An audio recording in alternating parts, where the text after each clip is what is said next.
Sultan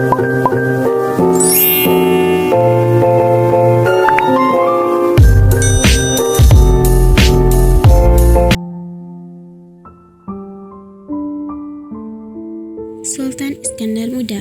Beliau lahir di Banda Aceh pada tahun 1593 Masehi. Dirinya menggantikan pendahulunya Sultan Ali Riyad Shah yang berkuasa pada tahun 1604 sampai 1607 Masehi untuk Kerajaan Aceh Darussalam. Beliau adalah sosok pemimpin yang adil serta bijaksana. Undang-undang yang berlaku saat itu adalah Kanun Muqta' Alam al-Asyiyah, yaitu peraturan yang bersumber pada Al-Quran, Al-Hadis, Ijma' Ulama, dan Qiyas. Berasal dari aturan itulah pijakan Iskandar Muda menghukum orang-orang yang bersalah tanpa memandang bulu, tak terkecuali bahkan untuk keluarganya sendiri. Waktu semakin berlalu, begitu pula usia sang sultan sudah tak muda lagi. Ketika sedang duduk di singgasananya, terbesit nasib rakyatnya di masa yang akan datang.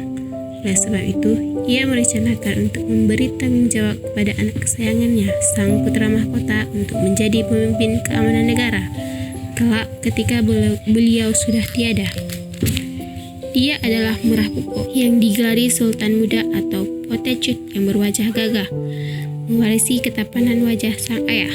Meskipun minim pengalaman, Sultan Iskandar Muda berharap anak kesayangannya itu bisa menjadi ksatria dan kelak akan memimpin Kesultanan Aceh sebaik dirinya. Tapi harapan Sultan Iskandar Muda itu musnah secepat kilat setelah salah seorang perwiranya melapor bahwa telah membunuh istrinya yang telah berzina dengan Merah Pupok. Tak lain adalah anak kandung beliau sendiri. Kemudian ia meminta diadili oleh sang sultan atas perbuatannya itu. Setelah mendengar penjelasan perwiranya itu, Iskandar Muda kaget dan beranjak dari singgasananya. Sebelum perkara itu dibawa ke pengadilan, ia memastikan terlebih dahulu apakah benar laki-laki yang berzina itu adalah anaknya sendiri, Merah Pupok. Ketika bukti dan data-data sudah terkumpul, perkara siap dibawa ke pengadilan. Merah Pupok mendapatkan hukuman rajam sampai mati dari pengadilan. Terpukul perasaan Iskandar Muda saat mengetahui anaknya melanggar hukum negara. Tetapi keadilan tetap terus ditegakkan. Sontak saja peristiwa tragis itu langsung menggemparkan kerajaan Aceh Darussalam. Ketika itu Sultan Iskandar Muda pun berjanji akan menegakkan hukum dengan seadil-adilnya. Dirinya menghukum penggal leher putranya itu dengan tangannya sendiri. Hukuman mati itu sesuai dengan konstitusi kerajaan Aceh Darussalam, yaitu Kanun Muqta' Alam yang bersumber dari Al-Quran dan Al-Hadis. Hukum Aceh memang dikenal keras terhadap para pelaku kejahatan. Sebelum eksekusi mati dijatuhkan, para petinggi kerajaan menghadap Sultan Iskandar Muda. Mereka memohon agar jiwa Merah Pupok diampuni.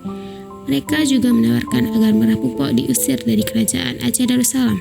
Tetapi Sultan Iskandar Muda tidak bergeming dan tetap ingin menegakkan hukum sesuai dengan syariat Islam. Usai salat Jumat, Merah Pupok dibawa ke tempat pembaringan oleh Al-Gojo. Dia mengenakan pakaian putih, wajahnya tampak tenang dan tampan. Dia menerima vonis itu dengan lapang hati.